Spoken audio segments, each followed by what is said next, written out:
Доколку некој човек има дисбаланс во организмот, класичната медицина го лекува на начин што му дава лекови. Многу од нив не ја менуваат, ниту пак подобруваат работата на органите, бидејќи препаратот не му се обраќа на органот да смени функција, ниту пак да почне да функционира. Оваа моќ ја има така наречената биоинформатика, наука која се занимава со проучување на софтверските системи на биолошките организми. Во некои земји во светот наречена комплементарна алтернативна медицина, иако познавачите велат дека станува збор за регенеративна медицина, многу популарна поради фактот дека овозможува перспектива како ниедна досега позната медицинска гранка. Еден таков центар за применета биоинформатика, кој е лиценциран од Министерството за здравство, веќе неколку години постои во Скопје. Го водат Татјана Илиевска и Кристијан Давидовски, кои со гордост ни кажаа дека резултатите во однос на општо прифатената медицина се неверојатни. Сите клетки во човечкиот организам комуницираат преку супстанциите кои што ги произведуваат. Тоа се ензими, хормони, пептиди, екзозоми, така да всушност тоа е тој меѓуклеточен програмски јазик.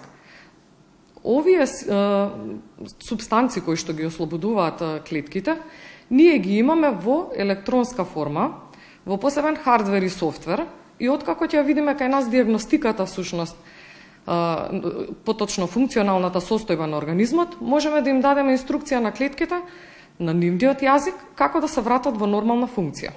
Самата можност и самото познавање на тој меѓуклеточен програмски јазик на нас ни дава многу голема многу голема можност да делуваме на различни состојби.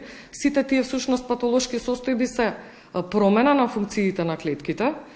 Сите информации ги ставаме на одреден носач. Носачот може да биде маслиново масло или пак во случајов како микропроцесори користиме калај.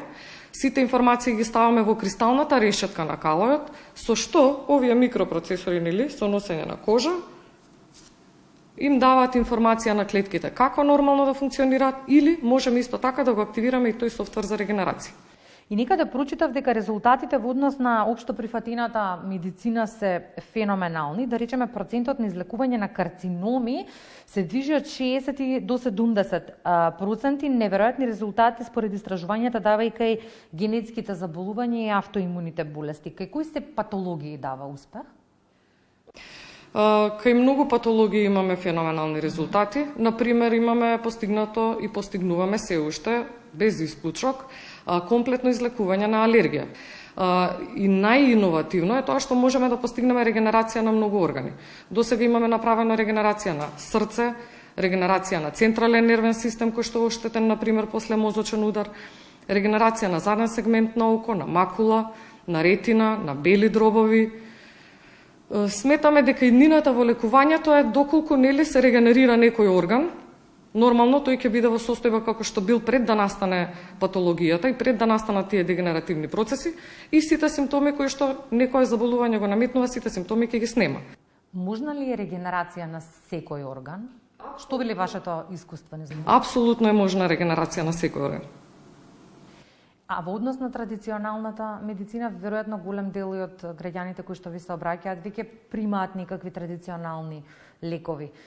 Ова му доаѓа како поддршка на она што го имаат како веќе терапија дадено, или? Вообичаено не исклучуваме никаква терапија која што е препишана од специјалист.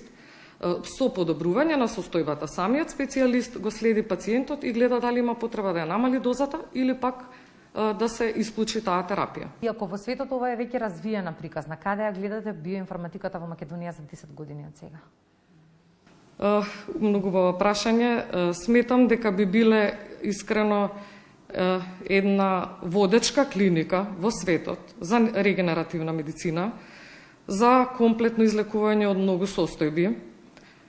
И сепак мислам дека ова е иднина на медицината. Биоинформатиката многумина ја нарекуваат иднина на лекувањето. Задоволните пациенти со радост ја раскажуваат приказната на Татјана и Кристијан, која на многу македонци им го промени животот на подобро. А тие пак за себе велат: среќни сме што сме само 4-та генерација научници и унапредувачи на овој правец во науката, која што воопшто не е нова и датира како теорија од крајот на 19. век.